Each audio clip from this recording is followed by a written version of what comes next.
배우님과 감독님 모셔보도록 하겠습니다. 이 영화 쓰고 연출해주신 전지희 감독님하고요. 여러분 좋아하시는 이동희 배우님, 이한희 배우님, 신신혜 배우님, 이상희 배우님, 김소아 배우님 무대로 모시겠습니다. 박수로 맞아주세요.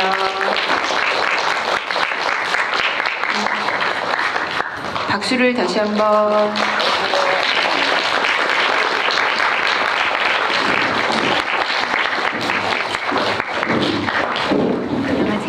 네, 안녕하세요. 안녕하세요.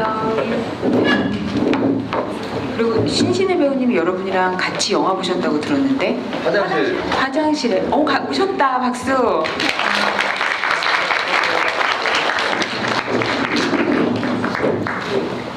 그럼 저희 앉아서 진행을 하도록 하겠습니다.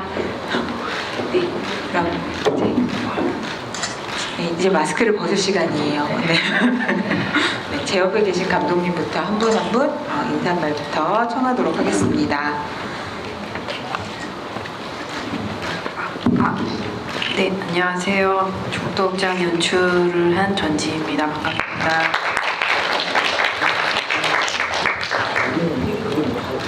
네, 안녕하세요. 저는 국도극장에서 기태의 동창생 왕영은 역할을 맡았던 이상희입니다. 반갑습니다. 감사합니다. 저는 국도극장 주인공 기태 어머니 역을 맡은 신신혜입니다. 감사합니다. 네, 안녕하세요. 저는 기태 역을 맡은 이동입니다. 반갑습니다. 네, 반갑습니다. 저는 그 오씨인데요. 저도 제 이름은 잘 모릅니다. 그냥 오씨로만 출연했던 배우 이한입니다. 반갑습니다. 네, 안녕하세요. 저는 기태 형 희태 역을 맡은 배우 김서아입니다. 반갑습니다. 여러분 마지막 장면까지 다 보셨으니까 잘 찾아보면 이 중에 주윤발도 있는 것 같고 그래요. 그렇죠? 네요. 그러면 이제 제 옆에 계신 감독님부터 제가 이거 여쭤볼게요. 근데 저는 사실 이게 감독님 첫 장편작 연출작이시잖아요. 네네. 근데 되게 놀랍다고 생각한 게 네. 저는 약간 이게 되게 이미 옛날 것이 돼버린 것들에 대한 애정이 있는 사람이 만든 영화라고 생각했거든요. 네. 그래서 그거 모르고 봤을 때 감독님 첫 장편 연출작인지 모르고 봤을 때는 나이가 많은 분이 만드셨나 보다. 네. 삶의 경험이 있으신가 네네. 보다 이렇게 생각했거든요. 적지도 않습니다. 그리고 네네. 나이 많지도 않잖아요. 네. 죄송해요. 네. 네요. 근데 어떻게 이렇게 그 지나간 것들, 옛 것이 돼버린 것들 이런 거에 대한 애정이 담긴 영화를 원래 그런 거에 관심이 있으세요? 글쎄, 제가 의식은 하지는 못했는데 제 성향이라든지 그런 게 묻어 나왔을 수도 있을 것 같은데 이렇게 의식적으로 나는 뭔가 옛날 게 좋아 이러진 않았는데 생각을 해보면 이렇게 뭐 신문물 이렇게 뭐 핸드폰이라든지 이런 거 나오면 사실 잘 얘기를 설명을 들어도 모르긴 하고요. 그래서 이렇게 약간 생각해보면 아날로그적인 걸 더 좋아하긴 했던 것 같아요. 네. 정말요? 네. 그런 의미에서 감독님이 앞으로의 행보가 다른 네네. 어떤 젊은 감독님들보다도 기대되는 감사합니다. 개성을 엿볼 수 있을 것 네. 같은 그런 느낌이 네, 듭니다. 감사합니다. 네. 그리고 전 사실 감독님만의 그런 어떤 감성이나 이런 거를 거기에 딱 맞는 연기를 해주신 배우님들이 있어가지고 이 영화가 정말 이 영화만의 어떤 온기와 감성을 가진 영화가 됐다고 생각하거든요. 여러분도 그렇게 생각하시죠? 네. 그러면 호연을 펼쳐주신 배우분들 박수 한번 다시 부탁드립니다.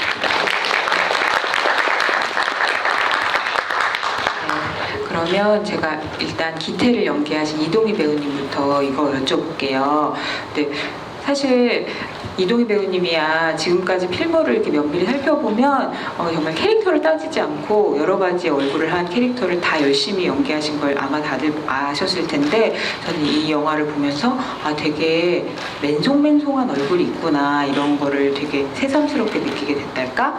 그래서 되게 좋았어요. 네, 맨송맨송한 얼굴이 있으시더라고요. 저만이 제가 항상 거울을 보면서 혼자 알고 있었던 그 맹송맹송한 얼굴을 네, 이렇게 표현할 수 있도록 기회를 주신 감독님께 정말 감사드리고 그 얼굴을 그래도 이렇게 알아봐 주신 기자님께도 정말 진심으로 감사드립니다. 아, 네. 우리 모두 다 알아본 걸로 하면 되잖아요. 관객 여러분들께도 네. 정말 감사드립니다. 근데 사실 이렇게 기태가 겉으로는 말 잘 안 하는데 영화 내내 이제 마음에 자연스럽게 입이 돼서 쫓아가다 보면 이야기가 흘러가는 내내 기태 마음속에서 되게 복잡한 갈등이 계속되고 있는 거잖아요. 서울에 올라가야 되나 여기 있어야 되나. 사실 근데 가만 보면 서울에 일자리 부탁한 친구한테 문자 와도 답도 안 하고 답을 계속 못 내리고 엄청 복잡복잡한 마음으로 있는 것 같은데 결국은 뭐 살짝 오씨 아저씨한테 얘기를 해주긴 하지만 왜 벌교에 남는 건지, 어머니도 요양원에 들어가면 서울로 홀가분하게 떠나도 되는 처지인데 그런 이야기를 어떻게 배우님은 혼자 이제 소화하시고 연기하셨는지 궁금합니다. 우선 그 대사 중에도 같이 외로워질 것 같은 그 마음이 사실 좀 많이 좀 공감이 됐어요. 그러니까 다시 돌아가도 외로울 것 같은 그 도시, 어떤 그 도시에 대한 그 낯설음, 그리고 약간 그 삭막함들을 조금 더 많이 좀 느끼려고 했고, 반대적으로 이제 상반되는 이제 고향에서 오는 그 온기가 조금 더 기태를 그 자리에 좀 있게 만들어 주지 않았나. 좀 개인적으로도 굉장히 일을 오래 쉴 때, 제 개인적으로 오래 작품을 안 할 때 이 대본을 만나게 됐고, 그때 그 감정이 좀 많이 이입이 됐던 것 같아요. 굳이 누군가와 경쟁을 해서 내가 어떤 성취를 하려고, 어떤 것을 이루려고 아둥바둥 하던 그런 마음보다는 조금 떨어져서 괜찮아, 내가 동현아 네가 그러지 않아도 괜찮아, 저 자신한테 이렇게 얘기할 수 있는 그런 시기를 보내고 있을 때 이 시나리오를 읽었는데 참 많이 마음에 와닿았고, 그러다 보니 이제 그 기태라는 인물에 이입해서 기태가 다시 돌아가지 않는 그런 마음도 조금 자신을 좀 많이 놓아준 게 아닌가라는 생각이 좀 들어서 좀 공감을 많이 했던 것 같아요. 네. 근데 영화를 보다 보면 그게 물음표로 남지 않고 스르륵 왜 그런지 알 것 같지 않아요? 그게 되게 좋은 것 같아요. 영화의 결말에. 근데 그 사실 기태가 그렇게 자기 속마음 얘기하는 사람이 아닌데 왜 오씨 아저씨 앞에서는 그렇게 무슨 마력 때문인지 자기 속마음을 털어놓는 건지 그게 너무 궁금하더라고요. 개인적으로 이한희 선생님을 만나면 그 마력에 헤어날 수 없습니다. 선생님을 뵈면 속마음을 네. 털어놓게 됩니까? 제가 그 촬영이 없을 때에도 이한희 선생님하고 이렇게 단둘이 얘기를 하다 보면 저는 정말 제가 뭐 유튜브나 브이로그 이런 걸 안 하는데 네. 만약에 한다면 이한희 선생님만 쫓아가서 그냥 이한희 선생님만 찍으면 조회수가 어마어마할 거예요. 저 개인적으로는 그 여러 사람 중에 하나였을 뿐이라는 그런 사람이 많아요. 정말 그 화려한 정말 상상치도 못할 적재적소에 나오는 다양한 정말 그 언변들이 정말 메모를 해놓고 연기할 때 써먹고 싶을 정도로 정말 종합 선물 세트처럼 늘 그걸 항상 유지를 하고 다니세요. 단어 선정도 굉장히 정말 어떻게 정말 저는 정말 존경하게 됐고, 그러다 보니 촬영 중간에도 이제 선생님하고 단둘이 있으면 정말 제 얘기를 그렇게 정말 허심탄회하게 꺼내게 되는 게 그것도 작품에 많이 영향을 받았지만, 선생님이 또 오씨로 분장을 딱 하시고 마치고 선생님 신세현 선생님도 마찬가지고 지금 두 분 너무 다른 모습으로 와 계셔가지고. 네, 지금 완전 개인의 취향이 많이 드러나는 그런 스타일로 이제 오셨는데, 그 영화 그 분장을 마치고 나오시는 그 모습은 정말 저는 그때 잊을 수가 없어요. 그냥 나는 여기서 그냥, 저는 이제 보는 사람이니까 저를 보는 게 아니라 이분들을 보면서 내가 그냥 여기서 살아서 숨쉬기만 하면 되겠구나라는 마음이 들 정도로 정말 오씨 그리고 저희 엄마 같은 느낌이 너무 좀 잘 와닿았었어요. 그래서 자연스럽게 좀 더 이렇게 된 게 아닌가라는 생각이. 평상시에는 자꾸 말이 길어지는데 이렇게 자꾸 평상시에는- 속마음을 얘기하게 되는군요. 네, 아. 평상시에는 워낙 또 화려하신 또 스타일을 두 분이 서로 오늘 신시혜 선생님이 약간 좀 우아하시죠. 다운을 하고 오셨는데 우아하게. 두 분이 서로 이제 용어상박의 느낌. 저는 뭐 명함을 못 내밉니다. 무슨 패션적으로는 저는 명함을 못 내밉니다. 아 정말요? 패션계의 좌청룡 500호를 지금 양쪽에 두고 근데 오시 아저씨한테 그거부터 물어보고 싶었어요. 오늘은 특별히 이제 오렌지빛 이한이님 미래 유튜브 스타 근데 왜 오시 아저씨는 극장에서 매일 그렇게 담배를 피웠을 텐데 의자라도 하나 갖다 놓을 만한데 왜 이렇게 쭈그려 앉아서 담배를 피우는 거예요? 그래서 이제 저는 이제 우선 이제 말씀을 드리자면은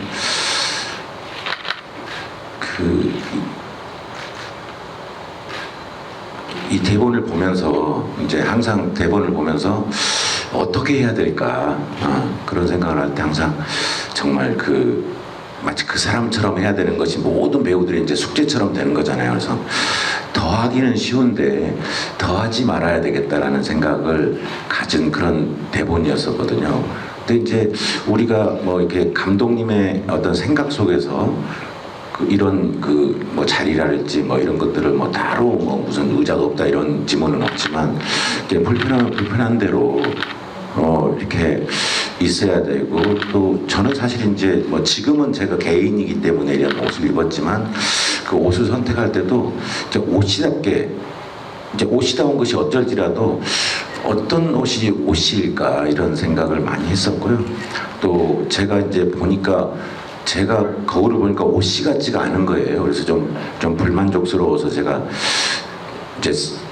배우 생활하면서 처음으로 제 수염을 가지고 연기한 거거든요. 그래서 제가 감독님한테 제가 제의를 했어요. 사실 뭐 여러분들은 뭐 잘은 모르시겠지만 배우가 이 수염을 자기 수염으로 설정한다는 것은 상당히 불편한 겁니다. 왜냐하면 이제 저희 같이 조연 생활하는 사람들은 이렇게 다른 역할도 할 수가 있는데 수염을 길러 놓으면 다른 역할을 할 수가 없어요. 예. 그런데 그럼에도 불구하고 저는 수염을 좀 길러서 정말 좀 약간 체념하고 엉망으로 살아가는 그런 뭔가 희망도 별반 있지 않는 그런 사람이 좀 됐으면 좋겠다라는 생각으로 수염을 좀 설정해서 할 수 없이 차기자까지도 수염이 연결되는 그런 여러분들은 알 필요가 없는 그런 지경에도 이르렀었거든요. 남의 일이다 생각하시고 들으세요, 편안하게. 저는 이제 상당히 고민스러운 거죠. 근데 아마 이제 뭐 우리 장 기자님께서 말씀하신 이제 옷이는 왜 이렇게 불편하게 살까? 하다못해 이제 간판을 거는 그 순간에는 좀 위험해가지고 저 뒤쪽에 화단에 앉았기는 했거든요. 그런데 아마 그런 생활이 자연스럽게 숙소나 뭐나 할 것 없이 온통 튀지 않게 온통 좀 불편함을 감수하고 사는 사람이 아니었나 이런 생각이 좀 듭니다. 근데 저는 그것도 궁금했어요. 오시아 씨가 사람들이 얘기하는 걸로 들으면 떠나간 아내와 아이를 기다리느라고 거기 그 자리에 계속 있다고 하지만 그게 정확한 건지도 잘 모르겠고 그리고 그건 되게 옛날 일 같은데 오시아 씨가 그 별교의 작은 극장에 계속 있는 거는 또 다른 마음이 그 위에 쌓였을 것 같더라고요. 시간이 흘렀으니까. 그래서 오시아 씨는 왜 그 자리를 계속 지키고 있는 걸까? 여기 영화에서 많은 사람들이 떠나가려고 하는데 그게 궁금했어요.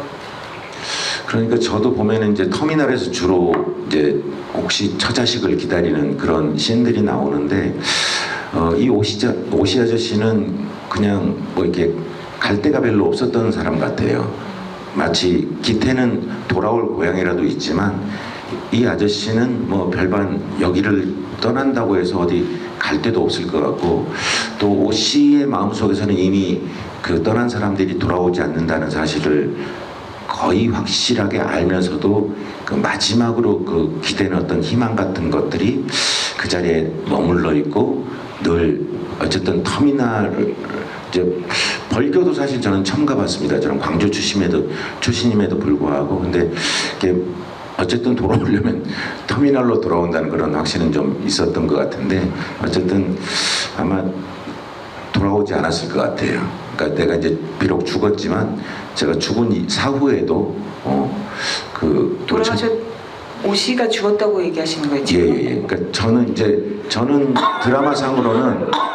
드라마상으로는 나오지 않지만 아니 그 영화상으로는 나오지 않지만 오 씨는 분명히 주민등록이 말소됐을 거라고 생각해요. 아니 왜 여기 살았다고 생각하는 사람들도 있을 수 있는데 그러니까 아니 살아도 산 게 아니죠 사실은. 근데 죽는 게 큰 의미는 없는데 예 아마 이 작품의 오 씨는 아마 영화가 끝나기 전에 아마 말소가 됐지 않았을까 그런 생각을 하면서 그러니까 말소가 됐을지라도 그들은 아마 돌아오지 않았을까 그걸 알고 있지 않았을까라는 생각이 듭니다. 질문 받겠습니다. 아니 질문이 사실은 여기 오픈 채팅방에 지금 미친 듯이 쏟아지고 있어가지고 제가 배우님들한테 질문 하나씩 드리고 빨리 넘어가도록 하겠습니다. 근데 제가 사실 신신의 배우님한테도 네. 네, 이거 말씀드리고 싶었는데 저는 이 작품에 대해서 네네네 정말 처음 이 대본을 보고서 아 혼자 왔다 혼자 가는 거구나. 인생은 혼자 왔다 혼자 간다. 가족이라도 시간 차이만 있을 뿐이지 반드시 이별하는구나.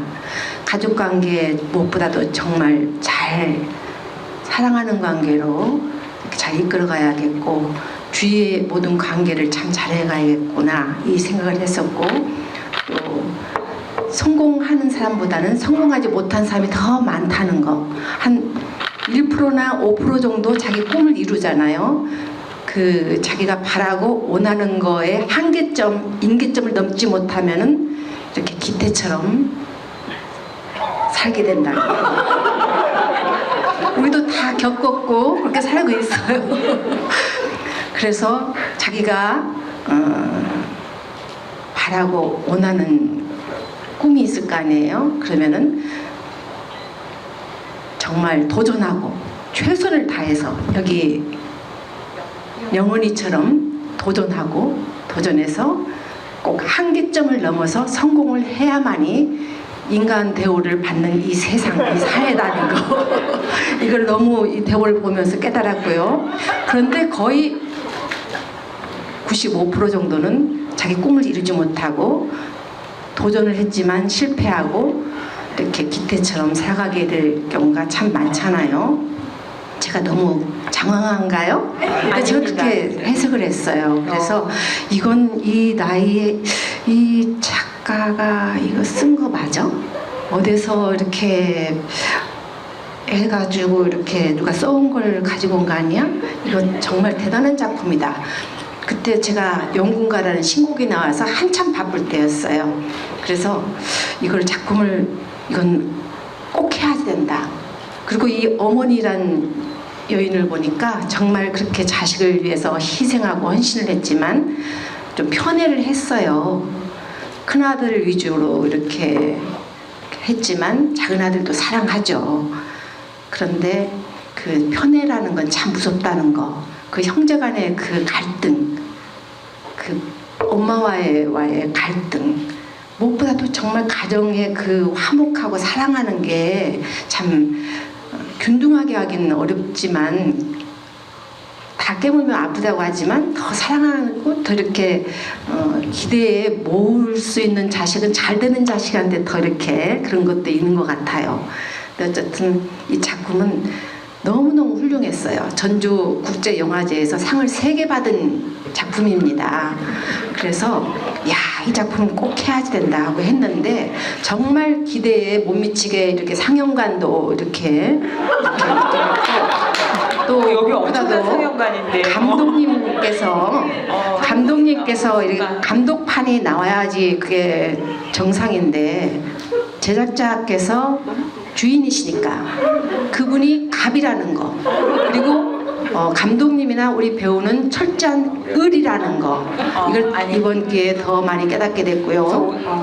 정말 그 선생님께서 저희가 이제 전국에 관이 좀 없다 보니까 서운하셔서 그죠? 메가박스라든가 뭐 CJ라든가 뭐 롯데 엔터테인먼트라든가 멀티가 많잖아요. 근데 작은 극장에서 이렇게 네, 상영 몇 저희가- 군데만 한다는 게 참 그쵸 속상할 수 있죠. 저희 VOD 속상하죠. 많이 속상하죠. 많이 네. 속상해요. VOD를 동시 개봉 코로나 때문에 그쵸. VOD를 동시 개봉하게 되면서 그 멀티플렉스에서 이제 동시 개봉하는 영화까지 걸기는 좀 힘들다. 이래서 이렇게 됐지만 저희는 되게 이제 많은 극장에서 관객분들을 만날 거를 생각하고 저희는 그래야죠. 열심히 희망은 있습니다. 작업을 했어가지고 그게 조금 안타까운데 그래도 그 와중에 이렇게 여러분들을 뵙게 되고 이 정말 너무 자리까지 감사해요. 찾아주셔서 너무 감사합니다. 여기서 막아서 그러는데요. 제가 또 영화를 또 3편을 앞으로 상영을 합니다. CJ 엔터테인먼트 그 배급사와 롯데 엔터테인먼트 2개가 또 있어요. 스텔라와 인생은 아름다워. 또 한편은 얘기를 하면 위약금을 내야 하기 때문에 얘기를 하면 안 되는 작품을 하는데 그건 다 지금 코로나19 때문에 상영을 하지 않는데요. 할 이유가 없다는 거예요. 지나고 나면 하겠다. 이런 데에서 든든하기는 하지만 저는 그 작품들도 참 좋지만 저는 그 중에서도 이 작품은 정말 우리 인생 작품이다. 정말 훌륭한 작품이다. 이런 작품은 꼭 봐야 된다. 그래서 저는 이 작품은 참 애정을 갖고 있습니다. 그리고 여운의 역할도 참 저는 마음에 들었어요. 정말 이 작품 훌륭해요. 그리고 작품 인물 하나하나가 다 정말 다 훌륭해요. 그리고 제 역할도 참 훌륭해요. 제가 좀 더 연기를 더 표현을 더 잘했다면 더 좋겠지만 그랬네요. 아니에요. 네. 너무 길었습니다. 미안합니다. 아니에요. 네네. 근데 뭐 극장 개봉 당시에 관은 좀 적을 수 있지만 영화를 사랑하는 방식이 또 여러 가지니까 우리 이 영화를 오래오래 다시 돌려보는 그런 영화로 만들고자 만들기로 해요. 오래 사랑받는 영화로 계속 꺼내보는 영화로 만들기로 하겠습니다. 네. 그럼 이제 이상희 배우님께 근데 사실 딱 보면 영은이가 기태를 위로해주기 위해서 감독님이 내려주신 요정 내지는 천사 같은 느낌으로 영화에 있는 게 느껴지잖아요. 근데 저는 배우님이 밝은 캐릭터를 연기해 주신 모습 봐서 너무 좋았는데 사실 이렇게 곰곰이 이 영화의 모든 인물이 그렇지만 이렇게 되새겨보면 영은이가 은근히 얘기는 안 나오지만 혈혈 단신인 것 같고 가족이 있나 싶고 어쩜 저렇게 서울로 홀가분하게 떠나지 이런 느낌이 들고 사는 게 어떻게 보면 영은이도 아주 막 휘황찬란하게 밝다고만 할 수 없는데 다른 어떤 사람보다 시리에 빠지지도 않고 엄청 당차잖아요. 영은이는 도대체 어떤 힘으로 그럴 수 있었을까 이런 생각을 또 하게 되더라고요. 영화 끝나고 나면은 어떻게 생각하셨어요? 저는 그 기태가 나중에는 돌아오긴 했지만 기태가 이제 공부하러 서울로 가거나 했을 때 아마 영은이 같은 모습이 있었을 거예요. 그리고 이제 저는 이제 그 과정의 초입이라고 해야 되나 물론 제 나름대로 이렇게 쌓은 시간들이 있긴 하지만 그러니까 아직은 지치지 않은 때라고 해야 되나 그래서 아마 그럴 수 있었던 것 같고 또 물론 거기서 성공했으면 좋겠지만 또 그러지 못하고 다시 내려올 수도 있다고 생각해요. 그렇다고 해서 그 삶이 실패한 삶은 또 아니라고 생각하고 근데 어쨌든 그 과정을 꿋꿋이 밟고 있는 영은이가 너무 좋았고 대본 속에서도 진짜 화로처럼 팔딱팔딱 뛰는 그 친구가 너무 매력적이어서 제가 하고 싶다고 이제 말씀을 드리고 같이 하게 된 건데 저 오해하실까봐 저 하나만 얘기하면 제가 워낙 한희 선생님이랑 신신혜 선생님을 좋아해요.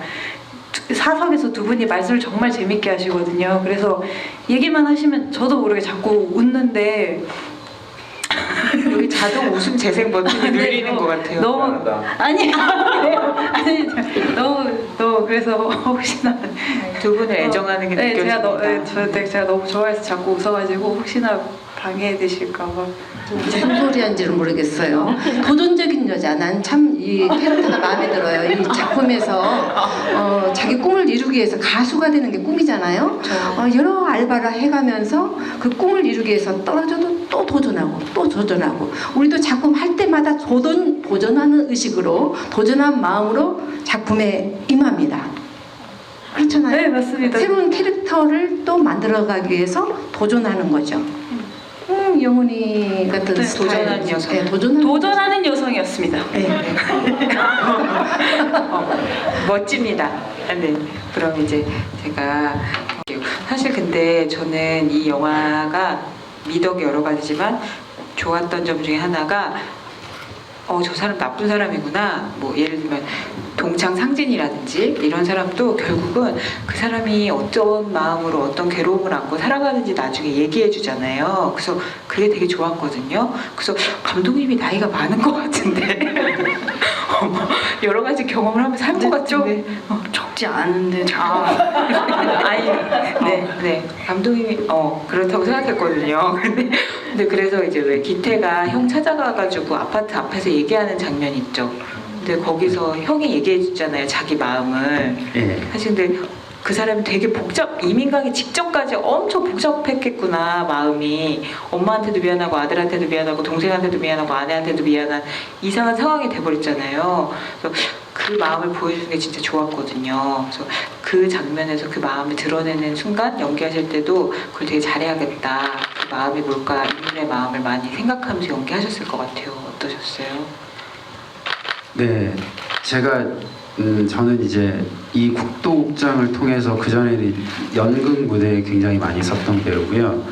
국도극장을 통해서 영화에서는 첫 조연을 이제 이렇게 맡겨주셨는데 감독님이 제가 오디션을 봤던 대사도 그 부분이었어요. 처음에.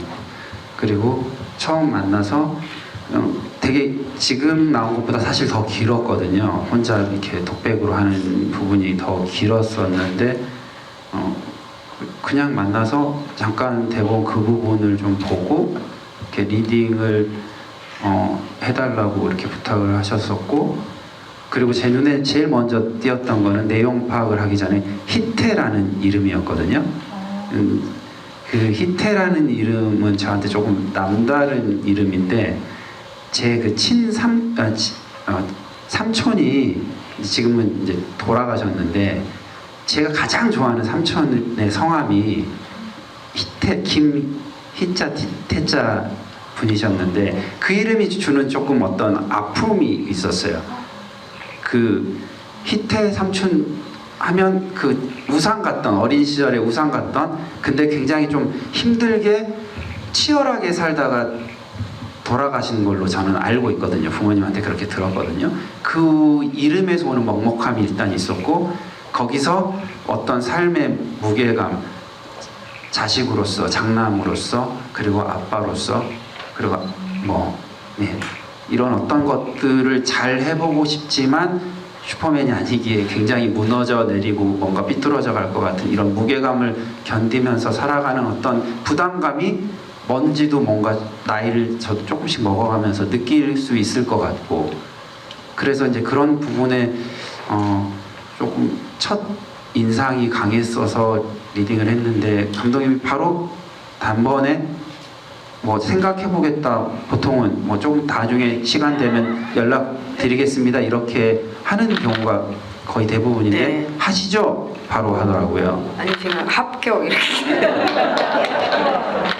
정말요? 진짜 좀 말 번복하시면 안 됩니다. 이러면서 이제 제가 너무 기뻐서 이 역할을 내가 따냈다라고 하는 기쁨에 돌아가서 다시 작품을 전반적으로 보면서 굉장히 좀 많이 더 이입하려고 인물에 대해서 이렇게 많이 생각하고 그랬던 것 같습니다. 예. 박수. 근데 형이 그 얘기를 해주니까 기태가 그 장면에서 머리 한 대 맞은 것 같은 표정을 딱 짓잖아요. 자기가 맨날 억울하다고 생각하다가. 근데 그것도 기태가 되게 어떤 삶이라는 걸 알아가는 데서 되게 중요한 어떤 깨달음의 순간이었던 것 같아요. 말로 풀어서 이렇게 소통이 다 되니까 그게 이제 다 이제 그 오해도 풀리고 이제 서로 이제 이해하게 되잖아요. 서로 너하고 나하고 바꿔서 태어나서 이렇게 살아봤으면 좋겠다. 그래서 이 큰아들이 정말 어깨가 무겁잖아요. 그 열심히 수고해서 지금 큰아들만 예뻐하시는 거 아니에요? 그건 맞아요. 왜냐면 저 작은 대학원까지 아들이 졸업하고 대답을 할수 있도록. 박사학위까지 받고 선생님. 또 자기 하고자 하는 작은 아드님이 마이크 성공한 드시는 다음에 선생님, 이렇게 돈 선생님, 엑기스는 질문이요. 다 가족들을 위해서 다 들리세요? 쓰잖아요. 안 들려 네 얘기는. 그러니까 저는 이제 그 촬영할 때도 대본 리딩 할 때도 그 대사를 들으면 그 부분이 정말 저도 좀 많이 차올랐어요. 그러니까 그 써 있는 대사 자체에서 이미 너무나 그 정말 큰 폭풍이 이렇게 몰려오듯 감정적으로 이제 전해오는 그 슬픔의 크기가 아 내가 이렇게 무심하게 살았다니 내가 이거를 참 그러니까 알면서도 외면했던 것도 있을 것이고 몰랐던 것도 있을 것이고 이런 것들을 형의 그 진정성 어린 그 육성으로 또 들으니까 촬영하면서 저는 개인적으로 가장 좀 많이 좀 슬펐던 장면이었고요. 그거랑 비슷하게 이제 신신 선생님하고 이제 유람선 씨는 선생님이 정말 그때 계속 눈물을 흘리셔서 거의 촬영을 못할 정도로 실제로는 그러니까 그 극 중에서는 지금 보여지는 그 씬에서는 눈물을 많이 이제 참는 그러니까 이게 흘려 나오는 그 장면이 표현되지 않았지만 한 대사 하시고 울고 계시고 정말 그 정도로 촬영이 정말 진행이 안 될 정도로 너무 슬퍼하셔서 저는 이제 옆에서 그걸 보면서 이제 굉장히 마음이 아팠죠. 그 두 장면이 그래서 굉장히 좀 기억이 많이 남네요. 저도 배신 찍으면서 제가 울지 않고 보는 분들이 울게끔 하려고 절대 안 울려고 하는데 씬 찍을 때마다 그냥 주체할 수 없이 흘렀어요. 근데 아까 저 좌석에서 보면서 역시 또 눈물이 막 나왔어요. 울지 마세요. 결국은 가족도 다 시간 차이만 있을 뿐이지 반드시 이별한다는 거. 그 누구도 의지하고 살아서는 안 된다는 거. 혼자 왔다 혼자 간다는 거. 그래도 큰아들은 돈을 또 대주네요. 네. 진짜 근데 이렇게 차오면서 연기하시다가 립스틱 이렇게 무릎에 딱 놓고 울컥 살짝 하실 때 그때 이렇게 확 우리도 그것 때문에 울게 되잖아요. 그래서 진짜 그 장면도 잊을 수가 없습니다. 네. 이게 엄청난 질문이 이렇게 올라오고 있어가지고 빨리 해봐야 될 것 같은데 제가 좀 재밌는 질문을 봐서 그거부터 할게요. 이동희 배우님이 답해 주셔야 될 것 같은데 맨 마지막에 들꽃을 보면서 그 영은이한테 기태가 문자 보내잖아요. 뭐라고 썼을까요? 궁금하시다고 누가 물어보셨어요. 그 부분은 이제 그 감독님이 의도하신 부분은 이제 열린 결말이라서 뭔가 어떤 이제 그 메시지를 쓰는 사람은 관객분들이 쓴다라는 어떤 그런 느낌으로 제가 알고 있는데 맞죠? 예.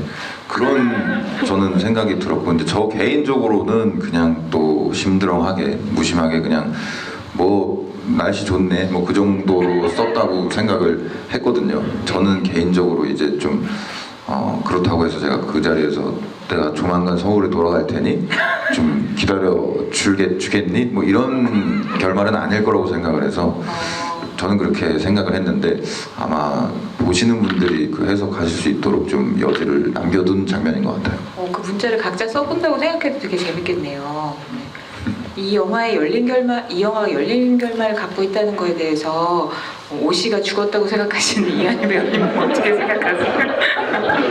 너무 열린 결말.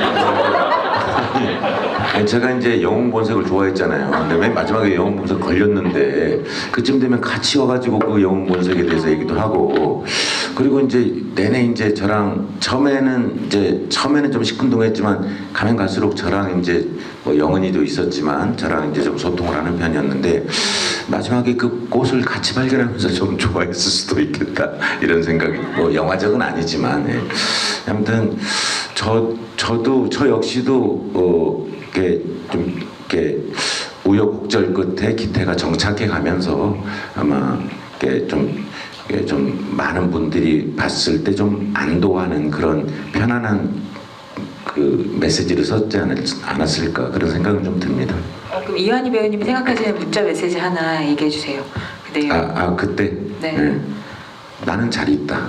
나는 잘 있다. 나는 잘 있다. 그 나는 잘 있다가 이제 너도 잘 있어라도 될 수가 있고 또 여의치 않으면 너도 나처럼 편안하게 돌아와라. 되겠다. 뭐 이런 것이지 혼자 않을까. 각자가 진짜 살 것 같아요. 요즘은 결혼들을 안 하는 게 보통이잖아요. 여기는 이미 연애를 했던 경험이 있었는데 성공하지 못하니까 기대치에 못 미치니까 여자가 너하고 함께 있으면 외롭다고 하고 떠났잖아요. 여기도 같이 있으면 외롭다 하고 떠날 것 같아요. 기대치에 못 미치니까 처음에 이제 여기에서 이제 그 호르몬이 한참 나올 때는 좀 기분이 저렇게 좋아하고 그런 게 오고 가고 한다고 과학적으로 얘기하잖아요. 그게 좀 끝나고 나면 너를 보면 지겹다 하고 간지도 몰라요. 삶이 그렇지만 희망은 다 있는 거예요. 네. 혼자서도 얼마든지 또 잘 살아갈 수 있어요. 좀 결말을 좀 닫아주시는 분이 너무 열려 있어서 지금. 와 진짜 활짝 열려 있네요. 네. 네, 저는 몹시 열어두고 싶은데 지금 상황에서 살짝 닫아야 될 것 같기도 하고 그냥 저는 그러니까 제가 물론 쓰긴 했지만 그냥 저도 관객의 입장에서 그냥 제 마음은 그냥 좀 저는 좋은 쪽으로 열어놨던 것 같아요. 영은이도 뭐 그렇게 불쑥 갔지만 또 어느 날 그냥 간 것처럼 불쑥 그냥 또 뭐 되게 해맑게 내려올 수도 있는 거고 그리고 요즘에는 선생님 의학 기술이 많이 발달해 가고 암으로 반드시 죽지는 않으면서 이렇게 어느 날 되게 또 시큰둥하게 이렇게 심드렁하게 담배를 피우면서 이렇게 돌아온 무법자처럼 기태한테 일 안 하고 이러고 있다 이럴 수도 있을 것 같고 그냥 저는 좀 긍정적인 느낌으로 열어놨어요. 예. 네. 저도 제발 그렇게 보고 싶은데. 저는 이제 아까 말씀은 드리지 않았지만 이제 뭐 이런 말 있잖아요. 뭐 거자필반이라고 간 사람은 반드시 돌아온다. 예. 근데 이제 아마 영은이는 돌아올 수 있을 거라고 생각하고요. 제 처자식은 돌아오지 않는다라는 그런 느낌을 갖고 있었을 뿐입니다. 이제 이 영화에서만. 영은이가 실패해야 이제 내려와요. 그래서 같이 이제 그럴 수도 있죠. 그냥 이렇게 그냥 그건 접어두고 이렇게 서로 이렇게 뭐 할 수도 있지만 성공하면 절대 그럴 일이 없을 것 같아요. 또 영은이가 서울에서 써내려갈 성공한 여자의 삶은 어떤 것인가 이런 거에 대해서 신 선배님 가수가 되는 마이크는 거죠. 조금 가수가 되는 갖고 거. 가야 될것 같아요. 네, 요거를 갖고 제가 있어야 될 것 같아요. 네. 그러나 희망은 있죠. 여기 이런 질문도 있어요. 김소아 배우님은 형 희태 입장에서 그 항상 뽀르 중에 있는 동생 기태를 같이 촬영하면서 쥐어받고 싶다고 생각한 적 없으셨는지. 네, 그 중국집 씬에서도 그렇고 그 뒤에 이렇게 화가 많이 나서 이렇게 화를 내잖아요. 그렇죠. 이렇게 못마땅한 구석이 많죠. 그 대사 안에서도 이렇게 남자가 칼을 뽑았으면은 너라도 썰어야지 뭐하냐 이러면서 좀 되게 지금으로 말하면 꼼대 같은 아버지 대신해서의 잔소리도 굉장히 많이 하거든요. 근데 이제 그게 그 애증 같은 거죠. 형제 간의 애증 같은 느낌으로 그냥 뭐랄까요. 형으로서 조금 뭐 더 잘하고가 아니라 그냥 개인 1인분만 해라. 뭔가 약간 이런 너 하나만 생각하고 조금 지키고 행복했으면 좋겠는데 라는 어떤 마음의 안타까움에 있어서 자꾸 이렇게 꼬집게 되는 지점들이 항상 있게 되는 것 같습니다. 네. 그리고 여기 이런 장면, 이런 것도 있어요. 이게 너무 강렬해서 다들 물어보실 수밖에 없을 것 같은데 우리 영은이의 첫 등장이 너무 강렬하잖아요. 근데 저는 아주 살면서 많은 중국집을 다녀봤지만 그렇게 물 따라주는 중국집에 한 번도 못 가봤거든요. 근데 어떻게 그런 아르바이트를 어떻게 하신 거예요? 감독님 그런 중국집 가본 적 있으세요? 아니 이거는 항상 지브리 때마다 늘 나오는 질문이라서 항상 하는 대답하는데 저희 저희 동네 이렇게 마을버스에 요만한 TV 이렇게 왜 지역 광고하는 TV 있잖아요. 거기에 저희 동네 중국집에 그런 퍼포먼스를 하는 중국집이 있었어요. 그래서 이런 퍼포먼스는 사실 중국에서는 사실 원래 있는 거고 되게 전통 퍼포먼스인데 우리나라에서 하는 차이나타운은 안 가봐서 몰라요. 근데 저희 동네에 있었어서 너무 그 느낌이 너무 저도 생경하고 되게 신선했어서 저걸 어떻게 한번 써먹어야 될 텐데 한데 이제 바로 이 장면을 연출하는 데 있어서 이렇게 가족 간의 흔한 어떤 싸움을 조금 제 시선으로 연출할 수 있는 이 소재가 이제 그렇게 쓰여지게 됐죠. 네. 그렇게 물을 따르는 데 있어서 엄청난 기술이 필요할 것 같은데 어떠셨어요? 그 감독님께서 섭외해 주셔서 그 가르쳐 주시는 선생님이 계셨고 원래 배우 진짜요? 네 원래 배우분이시고 저희 중국집에 그 종업원 으로 출연도 해주셨어요.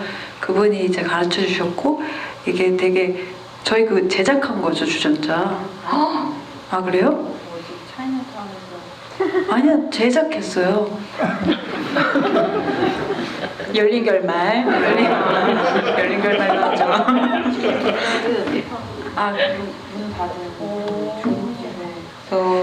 아, 죄송합니다. 저는 그때 제작했다고 들었던 것 같아가지고 근데 그렇지는 않았었나 봐요. 네, 재밌게 찍었어요. 형제간의 갈등이 있고 그 갈등 하면서 얘기를 하는데 그 찰리 채플린이라는 배우 희극 배우가 했단 말이 있잖아요. 인생은 이렇게 가까이에서 보면 비극이지만 멀리서 보면 희극이다. 네. 그런 말처럼 그 비극적인 그 가족 간의 관계에서의 그 사이에 그 아주 재밌게 그 율동을 그 모션을 해가면서 하면서 물 칙칙 뿌리는 그게 얼마나 재밌어요. 예, 그 웃으면서 울면서 이렇게 느껴지는 그런 걸 그 장면에서 저는 느꼈어요. 맞아요. 그 장면에 약간 오묘한 희비극 같은 게 느껴지죠. 네. 희비가 함께 거기에 묻혀져서 이렇게 있지만 참 슬프잖아요. 그런데 또 웃기잖아요.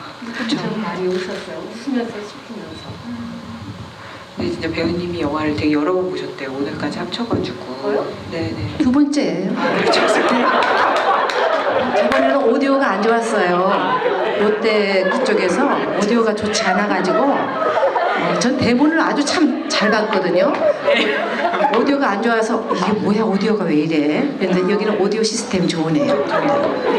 엄청 좋은 극장이에요. 네. 엄청 좋은 극장. 여기는 참 좋은 극장이에요. 네 맞아요. 자 그럼 다음 질문으로 넘어갈게요. 그럼 다들 인상 깊게 보셨을 텐데 저는 진짜 그 오씨 아저씨랑 기태가 극장 앞에서 쪼그라들어서 담배 피는 장면이 나올 때마다 되게 영화 여러 가지 감정이 좀 편안해지고 되게 흐뭇하게 볼 수 있는 것 같아서 좋았는데 엄마가 요양원 들어가기 직전에 3명이 앉아서 같이 담배 피우는 장면 있잖아요. 네, 바로 이 장면. 네, 그게 되게 영화의 클라이막스에 딱 나온 이유가 있을 것 같아서 이 장면을 어떻게 구성하시게 됐는지 또 찍으실 때 어떤 느낌이었는지 이런 거 좀 들어보려고. 사실은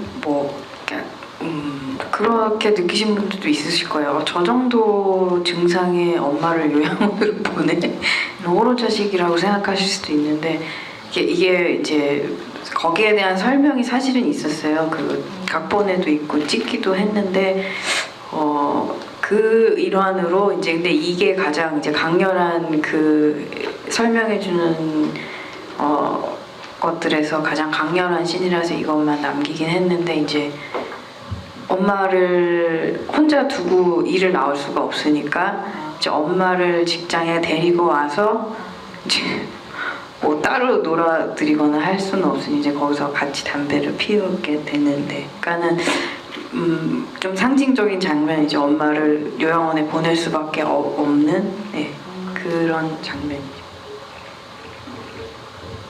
여자는 평상시에도 담배를 피웠을까요? 할머니가? 네네. 어머니가? 네. 그랬어요. 시골 분들은 많이 피시더라고요. 여자분들이. 그런데 제가 이 씬을 안 찍고 싶었었어요. 굳이 꼭 이 씬을 찍어야지 되느냐. 그랬더니 이 씬은 중요한 씬이기 때문에 꼭 찍어야 된다. 찍으려고 했더니 비가 왔어요. 그래서 올라갔어요. 또 비가 왔어요. 또 왔더니 이제 이거 찍지 맙시다. 찍지 말자 그런 거예요. 이 씬은 중요하기 때문에 꼭 찍어야지 된다고 해가지고 다시 또 내려와가지고 또 찍었어요. 그만큼 의미가 있다고 하시더라고요. 감사드립니다, 선생님. 이거 사실 금연초예요. 저는 일부러 입안에 오랫동안 머금고 있다가 한 씬에 다 이거를 찍어서 한 씬에 그냥 NG 없이 하려고 담배를 오랫동안 이렇게 그 쑥향이 지냈어요. 이렇게 한참 머금고 숨을 안 쉬고 이렇게 냈어요. 꼭 핀 것 같죠? 누가 봐도 애연가의 포즈 같은 그런 느낌이 있습니다. 네. 어떠셨어요? 세 분이 원래 두 분이 계속 담배 태우는 씬 찍으시다가 세 분이 같이 찍으시는 씬이었는데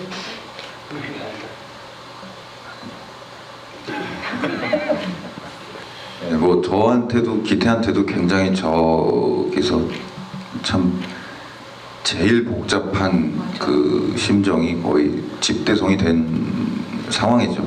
사실 맞담배를 피더라도 뭐 어머님이랑 맞담배를 핀다는 것 자체가 굉장히 좀 드문 일일 텐데 정말 그 착잡한 심경이 그 저 세 사람에게 그 담배 연기가 모락모락 피어나는 게 정말 잘 살고 잘 느껴지더라고요. 저도 찍은 걸 보면서 좀 더 많이 느꼈어요. 찍을 때는 저도 사실 좀 어떻게 나올지 좀 궁금했었고 막상 영화를 보니까 저도 그렇게 많이 좀 느껴져서 어떠셨나요?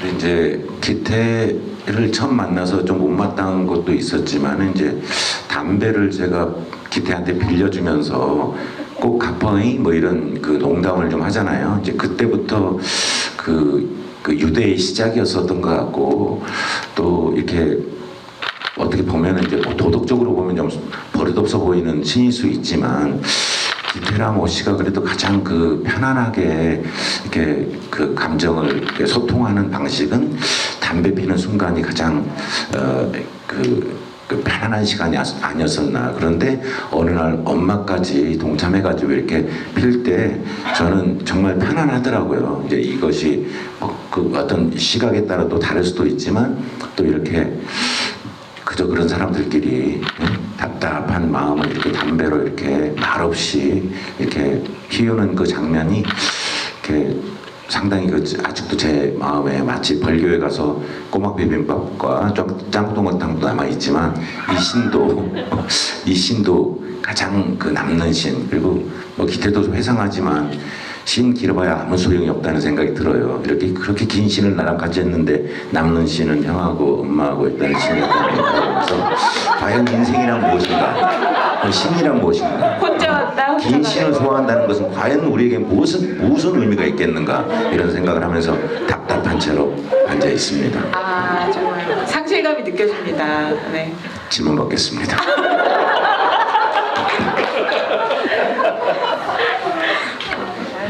셋이 이렇게 담배 필 때요.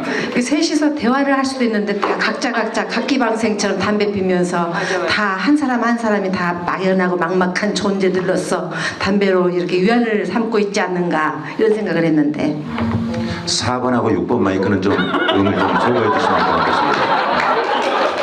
정말 중요한 인생 얘기라고 난 생각하는데 이렇게 자꾸 이렇게 제가 태클을 6번입니다. 거시는군요.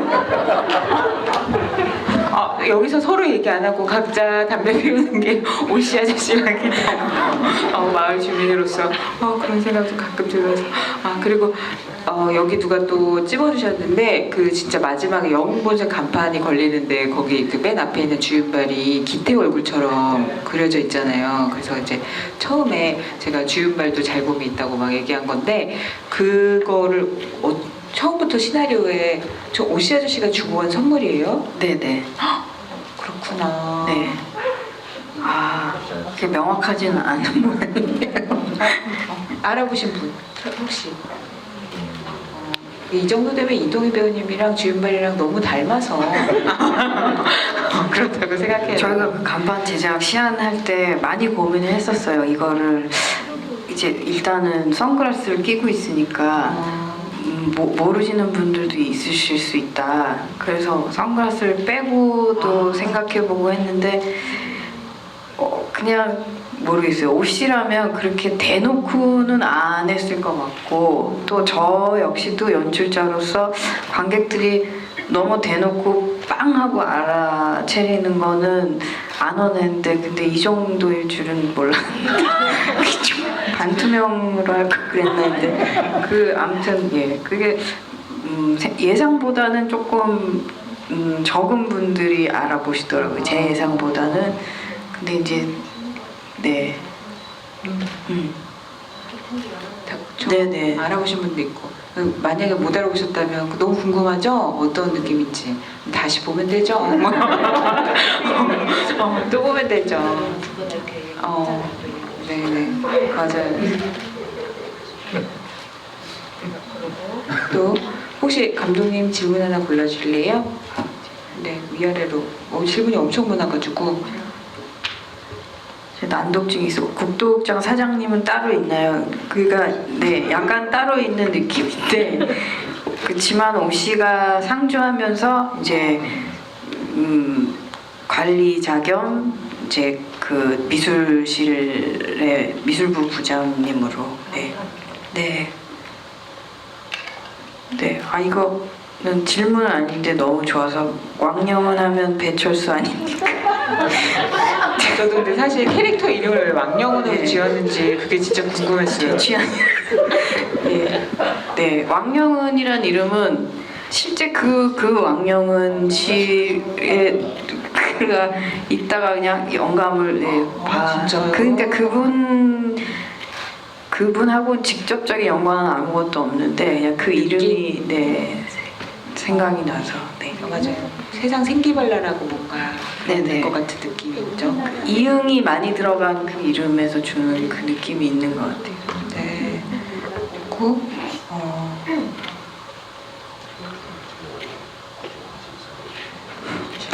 그리고 그리고 저도 이렇게 많이 느꼈는데 사실 이 영화가 되게 투샷이 많잖아요. 두 인물을 이렇게 놓고 보거나 아니면 세 인물이 나오거나 할 때 그 촬영이 되게 영상이 되게 예쁘게 설계가 됐다고 저도 느꼈거든요. 근데 그거를 이렇게 한 장면으로만 한 각도로만 보여주는 게 아니고 그 사람들 뒷모습을 슬쩍 보여준다거나 아니면은 그 사람들이 이렇게 한번 보여주고 나서 그 사람들 옆으로 한번 돌아본다거나 아니면은 누가 더 흐려지고 누가 더 줌이 되는지 막 이런 게 좀 바뀌면서 보여준다거나 하는 그 두 사람을 여러 각도로 보여주려고 하는 어떤 설계가 너무 잘 돼 있다는 생각이 들었어요. 그래서 저는 그게 되게 매력적이라고 느끼게 되더라고요. 그래서 혹시 어떻게 설계하신 건지 미리 신경 쓰시고 하신 건지. 예, 일단 스토리보드는 있었었죠. 근데, 예, 잘 봐주셨다니 정말 감사드립니다. 아니, 저만 그런 게 아니고 여기 그 투샷 관련한 얘기가 많아가지고 그게 그런 느낌인 것 같아요. 이렇게 그런 질문도 많이 받았는데 투샷이 이제 한 방향을 보는 투샷 혹은 이렇게 두 사람이 얘기를 하는데 마주보고 있지 않은.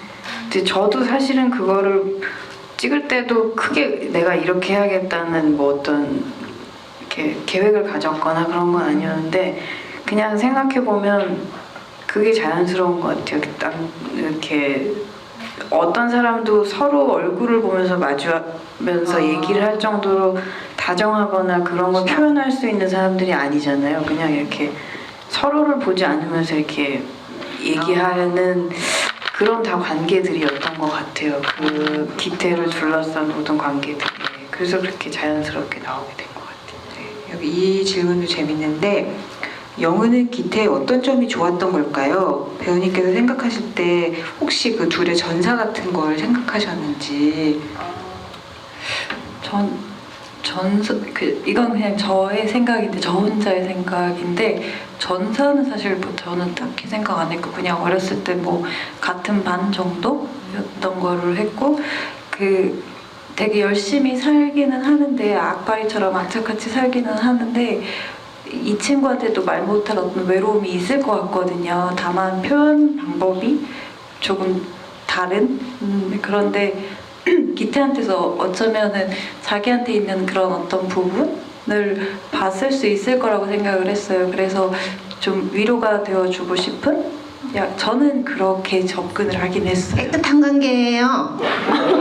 네, 맞아요. 아무도 더티하다고 생각하지 않았어요. 저 같은 경우는 이제 그 좀 저한테 없는 부분들, 기태가 갖고 있지 않은 좀 소극적인 기태의 모습보다는 좀 더 직접적이고 좀 표현하고 이렇게 좀 당찬 어떤 모습들을 보면서 아, 참 저 사람처럼 살고 싶다. 근데 나는 왜 저러지 못할까? 내가 가지지 않은 것을 가진 사람에 대한 어떤 끌림들이 좀 많이 좀 적용된 것 같아요. 저 그 기태가 병원을 바라볼 때는. 둘이 그런 마음이 서로 이렇게 맞았을 수도 있겠네요. 그리고 이런 얘기도 많이 나오네요. 기태 형 희태가 영화를 다 보고 나니까 진국이 진짜다, 멋있다 이렇게 얘기해 주시는 관객분들도 계시네요. 감사합니다. 네.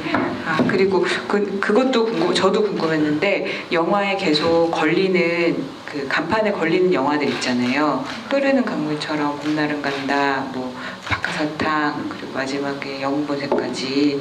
그건 어떻게 고르신 거예요, 감독님? 그거는 이제 현실이 아니라 영화 설정상 이제 오 씨가 중간에 기태한테 그런 말을 하거든요. 이제 뭐 여기저기서 갖다 안 쓰는 거 갖다 마다가 쓰고 뭐 그러니까 그렇게 얘기하는 걸 봐서는 이게 이런 그림 간판을 쓰는 극장들이 없어지는 시기가 이제 90년대 후반 2000년대 늦게까지는 2000년대 초반 이렇게 되거든요. 그래서 그 이제 문을 닫기 보통은 이제 간판이 있으면 새로 또 간판을 만드는 게 아니라 거기다 덮어서 그리잖아요. 그러니까 어떤 이 영화들은 이제 어떤 극장이 마지막으로 문을 닫을 때 걸렸던 영화. 그래서 그 시기를 이제 정해놓고 90년대 뭐 초, 중 후반에서 이렇게 그 시기 한 10년 정도를 정해놓고 근데 컨셉은 있었죠. 그 시기마다 이제 들어가는 극장의 어떤 영화의 느낌이나 뭐 카피 문구 이런 것들. 그래서 그건 정해놓고 이제 이제 영진이 어디죠? 거기 전산망에 들어가서 이렇게 시기를 정해놓고 영화 리스트를 쫙 뽑았어요. 그래서 거기에서 쓸 수 있는 이 컨셉에 맞는 영화들을 골라서 영웅본색은 물론 그냥 있었지만 네, 다른 영화들은 그렇게 해서 쓰이게 되었죠. 예. 이 감독님이 그냥 좋아하는 영화를 하신 게 아니구나.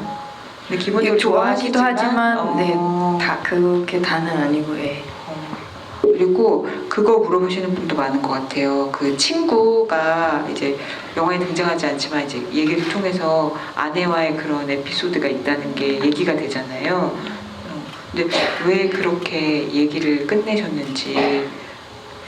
그는 그냥 어쨌든 이 영화에 나오는 사람들이 분량의 차이는 있을지라도 다들 이렇게 뭐 누구 한 명 빌런이 없어요. 누구 한 명 또 착한 사람도 없고 그냥 다 우리가 가지고 있는 모든 면면들을 다 가지고 있는 사람들인데 그 와중에 이제 그 서현우 배우가 연기한 상진이는 후반까지는 좀 못된 놈으로 나오잖아요. 근데 이제 그 못된 놈마저도 우리가 미워할 수 없는 그런 느낌을 주고 싶었어요. 그래서 예 그렇게 된 거죠. 그러면서 그 또 영은이 자기 속마음을 처음으로 이제 그 자기 이면에 약간 어두운 면, 내가 너한테 서울 가자 했는데 사실은 미안해라는 답이 돌아온 거잖아요. 이제 그 말을 돌려서 하면서 내가 너무 드라마를 많이 봤나 보다. 현실 분간도 내가 너한테 가자 하면 사실은 영화에서는 그래 가자 이렇게 되잖아요. 근데 현실은 그렇지가 않아서 이제 그런 걸 말할 수 있는 또 어떤 매개도 되고 여러 가지 역할이 있죠. 예. 네. 그리고 이제 고등어에 대한 질문도 속속 올라오고 있습니다. 근데 그 어떻게 보면 그 기태가 어렸을 때 트라우마 있어서 못 먹는 생선인데 엄마가 계속 구워놓잖아요. 그 심지어 요양원 가는 날까지. 그리고 그걸 결국 먹잖아요. 근데 그게 그럼 엄마는 그걸 모르고 있는 그냥 구운 걸까? 아니면은 소통이 안 나는 아 그럼 네. 4분 마이크 켜주세요. 이 작은 아들하고는 소통이 잘 안 되고 있는 그런 관계인 것 같아요. 항상 큰 아들에게 이렇게 관심이 더 있고 잘 되고 얘는 공부도 잘하고 큰 아들은 이렇게 가르친 대로 다 이렇게 해서 성공하는 아들이잖아요. 이 아들은 애잔하고 사랑은 하겠지만 큰 아들만큼은 좀 덜 사랑하나 봐요. 그리고 그 어릴 때 고등어에 체했는데도 계속 고등어를 구워주잖아요. 그러니까 갈 때까지 구워주잖아요. 식당에서 먹으면서 엄마 나 고등어 먹고 어릴 때 체해가지고 안 먹는 거 몰라? 그때 하필이면 또 이게 흘려가지고 그 닦느라고 못 들은 거예요. 뭐라고 하잖아요. 그렇게 아직 그 부모 자식 간에도 더 이렇게 잘 소통이 잘 되는 관계가 있고 덜 되는 관계가 있더라고요. 예. 그리고 저는 이제 그 좀 병세가 조금 좀 진행됐다고 이제 생각을 한 거죠.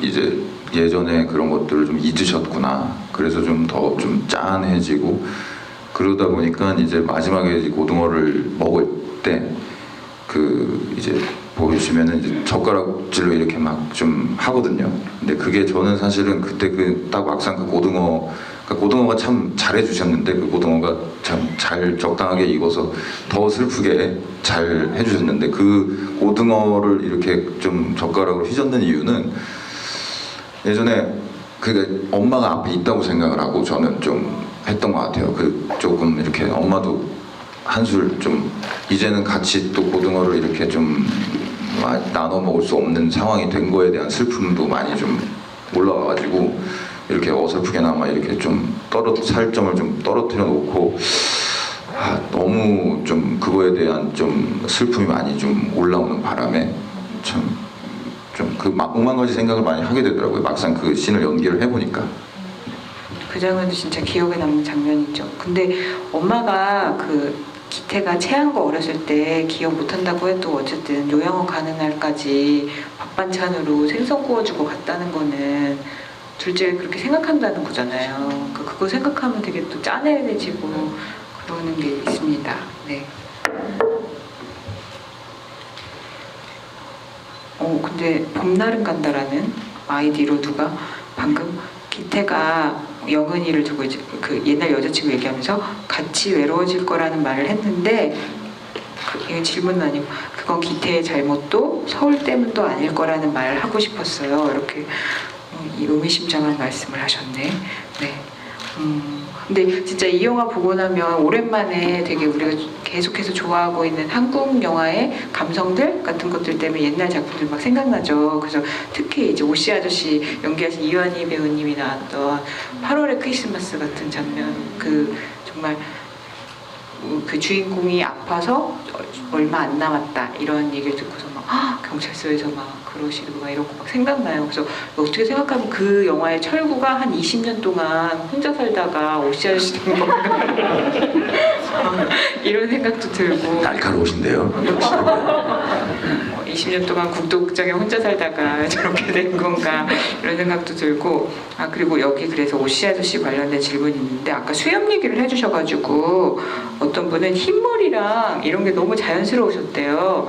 그래가지고 그것도 본인 거냐고. 그래서 그렇습니다. 근데 이제 저는 이제 사람들이 늘 보면은 이제 실물이 낫다고 그래요. 이제 나오세요. 예, 그러니까 그러면 이제 실물이 났다는 것은 화면빨이 안 받는다는 거잖아요. 그래서 저는 그 얘기를 들을 때마다 실물이 났다는 것은 칭찬에 가까운데 저는 배우로서는 상당히 좀 이렇게 내가 저분들이 쉬쉬하더라도 좀 화면빨이 난 거 아닌가 이런 그 느낌을 보면 배우로서는 훨씬 더 낫겠다라는 그런 아쉬움이 있어요. 좋은 말씀인데도 불구하고. 근데 저는 이제 그 비교적 제가 이제 천호진 뭐 이런 애들하고 친구입니다. 예. 근데 이제 뭐 맹상원 뭐 이런 친구, 엄미경 뭐 이런 분들하고 이제 나이가 똑같은데 젊어 보인다고 해요. 그런데 수염은 하얀 수염이 굉장히 빨리 났어요. 예, 그래서 이거를 이 옥시라는 이런 그 정말 고단한 삶을 표현하기에는 저는 이제 예를 들어서 이제 요거까지 말씀드리긴 좀 그렇지만 이제 요런데 이제 코털 속에도 하얀 코털이 좀 나잖아요. 근데 그런 거 다 제거합니다. 그래서 그건 좀 실례되잖아요. 근데 하얀 수염이나 하얀 머리카락은 어떻게 이거는 염색으로 가능하지만 수염은 염색으로 가능할 수는 없을 거라고 생각하고 또 근데 그것이 오히려 오씨를 표현하는 데는 좀 중요한 좀 나를 좀 그 역할을 도와주는 그런 거라고 생각하고 그냥 마음껏 길렀죠. 여기까지입니다. 네, 배우님 실물보다 화면빨이 낫다고 생각하시면 박수 한번 보내주세요.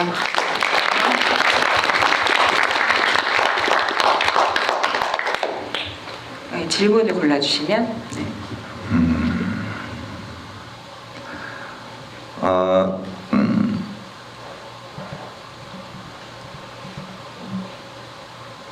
죄송합니다. 제가 지금 갑자기 질문이 엄청 많아요. 네. 골라주시면 대답을 하지만 본인한테 유리한 거 지금 고도를 하고 역시 받아들이는 게 중요하지 선택은 이렇게 어려운 것 같아요. 아직도 못 골랐냐? 일단 더 떠들어? 일단 그 영은이가 K-팝 스타에 나오지 않았을까요? 이렇게 보내주신 분도 계시고 미치겠다 이한희님 그런 분도 계시고 이게 나가버렸네. 이게 이쪽으로 올라가야 최신 건가요? 아니요, 밑으로 내려가는 게 최신이에요. 올렸더니 세 분이 나가셨네요. 네. 제가 빨리 좀 드리고 싶은데, 네. 그 비하인드 여쭤보셔가지고 비하인드 그냥 재미있는 비하인드 또 하나 좀 말씀드리겠습니다. 한두 개가 아닐 것 같은데. 재밌기도 하면서 약간 좀 훈훈하기도 한 제가 이 시나리오를 저한테 들어온 시나리오는 아니어서 제가 동료 배우 시나리오를 모니터를 하다가 좀 마음이 많이 좀 움직여서 이 작품을 하고 싶다고 말씀드려서 이제 영화를 찍게 됐고 그 찍는 과정에서 이제 이한희 선생님께 제가 이제 털어놨죠. 선생님 제가 이 영화를 해서 정말 기쁩니다. 이 역할을 연기하게 되는 게 제가 정말 너무 행복하고 참 배우로서 좀 살아있음을 느낍니다. 이렇게 말씀을 드렸더니 이한희 선생님이 나도 저기 어디서 들은 얘기인데 네가 지금 하고 있는 일을 이게 좋다고 해서 이걸 사랑하려고 하지 말고 네가 하는 일 자체를 사랑해라. 아주 비슷한 말로 제가 지금 상당히 다른 좀 차이가 있는데 좀 직접 좀 한번 해주시죠. 그 얘기였던 것 같아요. 이제 지금 생각해보면 이제 많은 사람들은 자기가 좋아하는 일을 할 때 좋아를 하잖아요. 근데 우리 영은이나 뭐 이게 실제로 뭐 신 선배님께서도 말씀하셨지만 지금 하고 있는 일을 좋아하는 것이 훨씬 더 안정된 삶을 갖게 되지 않을까 이런 생각이 들어서 또 그때 또 그런 비슷한 그런 상황이 돼서 지금 현재 하고 있는 거를 사랑하는 것이 훨씬 더 좋을 것이다라고 조언을 했었던 기억이 납니다. 네, 그래서 이제 좀 재밌는 이야기는 벌교의 그 커피숍에서 저랑 선생님하고 이제 아이스 아메리카노를 한 잔씩 하고 이제 밖에 나와서 이제 선생님 담배를 피우고 계셨고 저는 이제 옆에 있는데 굉장히 화려한 정말 그 독일 3사 차보다 더 위급인 정말 저로서는 정말 드림카라고 생각되는 외제차 하나가 벌교에 딱 그렇게 있더라고요. 그래서 제가 그 차를 보면서 선생님 정말 저 차는 아, 저 차 저거 저 갖기 힘든 차인데 참 굉장히 좀 색다른 여기 이 그림이네요. 이렇게 말씀드렸더니 바로 선생님이 나지막히 내 차요? 이러시면서 자기가 하고 있는 일을 사랑하면 저 차를 탈 수 있는 거예요. 그래서 굉장히 그 전에 그 얘기를 듣고 아 참 연기를 오래 하신 선배님의 어떤 그 해안과 지혜를 얻었다고 생각을 했는데 이 그 기승전 그 외제차로 가버리니까 좀 선생님 떠나시고 제가 한동안 좀 차를 보면서 멍하니 좀 있었던 기억이 있어요. 이제 이거는 재미없을 수도 있는데 이제 그 벌교의 한 어떤 이렇게 카페 직원이 와딱 벌교를 지나가는 비사의 차는 봤어도 벌교에 머무르는 비사차는 처음 봤다고. 와딱 벌교에도 이런 차가 머물러 보네. 이랬던 게 굉장히 그 기억이 나요. 그러니까 벌교를 지나가는 차는 몇 대 봤대요. 근데 벌교에 주차한 차는 처음으로 봤다는 거예요. 그 차를. 아, 참 죄송합니다. 그럼 이거 하나만 더 여쭤봐도 되겠습니까? 그러면 행복과 비사의 차이의 상관관계는 무엇입니까? 저는 이제 제가 이제 주장님께 막 이렇게 이런 말을 지금 생각나서 어쩔 수 없이 대안도 없이 이렇게 오유지족. 그러니까 그냥 누구하고 비교하지 말고 정말 나 스스로 만족하면 그것이 가장 행복한 삶이라는 것을 이제 뭐 저도 어렸을 때는 좀 어리석었기 때문에 못 느꼈지만 이제 나이라고 제법 이렇게 적지 않은 나이를 하다 보니까 차가 중요한 것도 아니고 옷도 중요한 것도 아니고 이제 건강 같은 거 그리고 관계 같은 거 이런 것들이 훨씬 더 중요한 것 같더라고요. 그래서 영화적으로 말씀드리자면 많은 화려한 영화들도 많지만 과연 많은 영화를 했지만 어떤 분이 저한테 무슨 영화를 했습니까? 5개만 대라고 하면 과연 나는 무슨 영화를 이렇게 말할 수가 있을까? 정말 개런티라고는 정말 참담하기 이를 데 없는 이런 국도극장 이런 걸 그러니까 정말 이루 말로 할 수 없는 많은 가격을 받았던 그 영화가 숱하게 많음에도 불구하고 나는 이 국도극장을 기꺼이 내 필모에 넣을 수 있지 않을까라는 그런 행복 뭐 이런 것이 또 더 중요한 것이 아닌가라는 생각이 듭니다.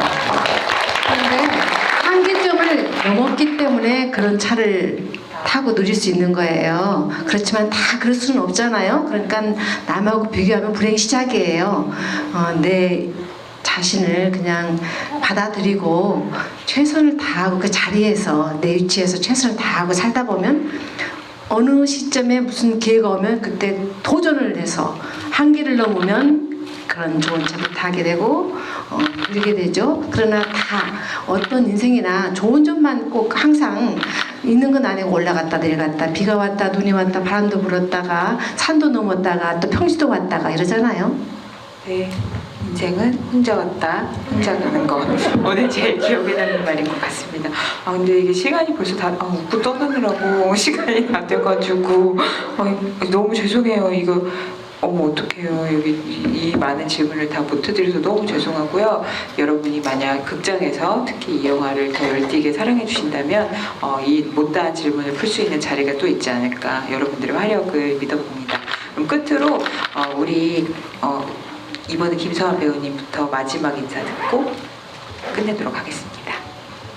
네, 찾아주셔서 너무 감사드리고 국도극장 지금 동시로 이렇게 VOD로 이렇게 나와 있으니까 아직 안 보신 분들은 좀 많이 찾아봐 주시고 주변에 입소문도 많이 내주셨으면 좋겠습니다. 코로나19 빨리 극복해서 또 이렇게 서로 이 가까운 일상들 되찾으셨으면 좋겠고요. 감사합니다. 아무튼 이렇게 오랜만에 영화를 하게 됐는데요. 이렇게 이런 자리도 사실 오랜만입니다. 이렇게 와서 이렇게 여러분들과 만날 수 있다는 것이 또 뭐 늘 해왔음에도 불구하고 좀 새롭고요. 또 영광스러웠습니다. 아무튼 김사호 배우도 말을 했지만 아무튼 정말 불과 얼마 전이 바로 회복이 돼서 정말 안심했으면 좋겠습니다. 여러분 감사합니다. 네, 저는 이하인 선생님께 아까 그 기억에 남는 장면을 좀 놓친 게 이 GV에서 가장 아쉬운 부분인데요. 정말 배우로서 후배로서도 너무나 큰 배움과 가르침이 있는 현장이었고 정말 보면서 느낀 점이 참 많습니다. 특히 이하인 선생님하고 신신 선생님 두 분께 이 자리를 빌어서 정말 너무너무 감사드린다고 꼭 정말 진심으로 말씀드리고 싶었고 두 분이 아니었으면 정말 저는 정말 따라갈 수 없었을 정도로 정말 두 분이 많이 이렇게 지탱을 해주셨다고 생각을 합니다. 그리고 마지막으로 드릴 말씀을 지금 생각을 하다가 이하인 선생님한테 감사 말씀 전해야 된다 이것 때문에 좀 잊었는데 일단은 이 어려운 상황 속에도 이렇게 극장을 찾아주신 관객 여러분들께 진심으로 정말 감사드리고요. 이 영화가 제가 이 극장에서 이 주황색 의자가 설치되어 있는 이 시네큐브에서 영화를 참 많이 보는데 제가 영화 하면서 처음으로 이 극장에서 지금 GV를 하는 지금 경험을 해봤어요. 지금 그래서 너무 좀 감회가 새롭고, 그러니까 말 그대로 멀티플렉스에서 많은 정말 그런 행사들을 했었지만 저는 이 자리에서 이렇게 제가 할 수 있다는 게 굉장히 감회가 지금 너무 새롭고 여기 그래서 함께 해주신 분들이 지금 자리를 끝까지 지켜주신 여러분들께 진심으로 정말 감사드립니다. 그리고 왜냐하면 제가 이 극장에서 제가 좋아하는 이 극장에서 좋은 영화를 정말 많이 봤거든요. 그래서 참 그런 영화를 보면서 많이 힐링을 받고 정말 치유를 많이 했었던 경험이 있는데 이 영화가 여러분들에게 조금이라도 그런 위로의 마음을 좀 전해드렸다면 너무너무 정말 다행이라고 생각이 들고 그런 마음이 전해지셨다면 역시 혼자만 간직하지 마시고 많이 공유해 주셨으면 하고요. 항상 건강하셨으면 좋겠습니다. 그리고 항상 행복하세요. 감사합니다. 시네큐브 이 영화관 정말 감사합니다. 이런 좋은 작품 여기 오신 분들 무엇보다 참으로 감사드립니다. 여러분들께서 많이 입소문을 내주시고요. 지금 IPTV 그리고 VOD로 집에서도 보실 수 있고 스마트폰으로도 보실 수 있어요. 그리고 극장에서도 보실 수 있는데 여러분들께서 여러 SNS를 통해서 좀 소문을 많이 내주시면 바로 나의 얘기, 우리들의 얘기, 우리 가족들의 얘기잖아요. 이런 작품이 좀 많이 좀 보고서 좀 느끼고 그래도 살 희망은 있다 이런 마음을 가질 수 있고 위로가 되는 작품이라고 생각합니다. 여러분들 잘 부탁드립니다.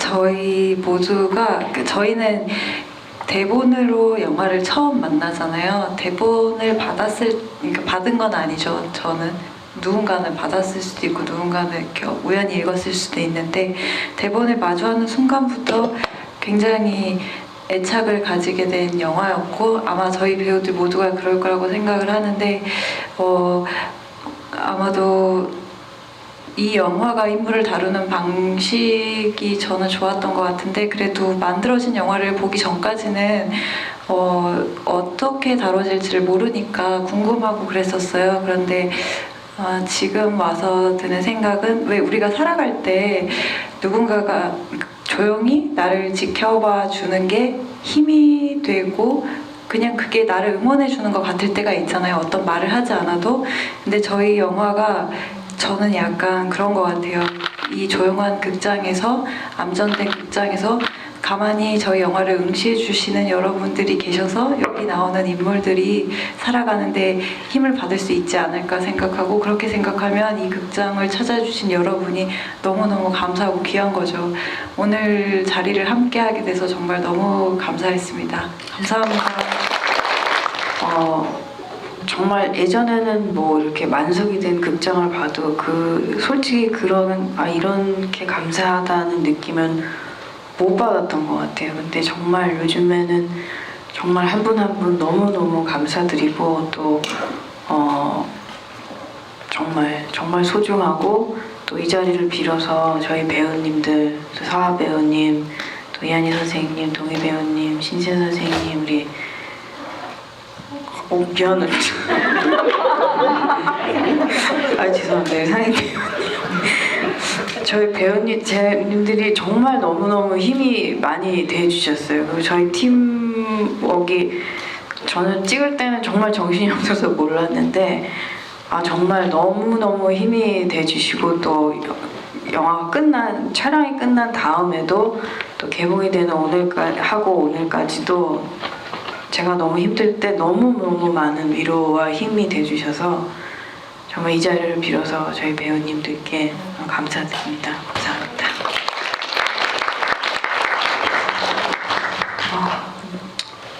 어떻게 지나가는지 모르는 한 시간이었고 근데 저는 진짜 이 영화 마지막 장면 볼 때마다 혼자라서 외로워지는 순간들이 많은데 혼자여도 외로워지지 않을 수 있겠다 이런 생각을 많이 했거든요. 그리고 아마 그런 마음이 그립고 간절해질 때마다 이 영화를 다시 보고 싶다는 생각을 하게 될 것 같아요. 그래서 아까도 말씀드렸지만 이 영화를 이렇게 극장에 걸려있는 순간에도 사랑하는 것도 엄청 중요하지만 아마도 여러분들 가슴에 남아서 오래오래 사랑하게 되는 그런 영화로 남았으면 하는 바람입니다. 그리고 끝까지 자리 지켜주셔서 너무 감사하고 질문 다 못 받아서 죄송합니다. 그럼 다 같이 인사드리고 끝낼까요? 하나, 둘, 셋.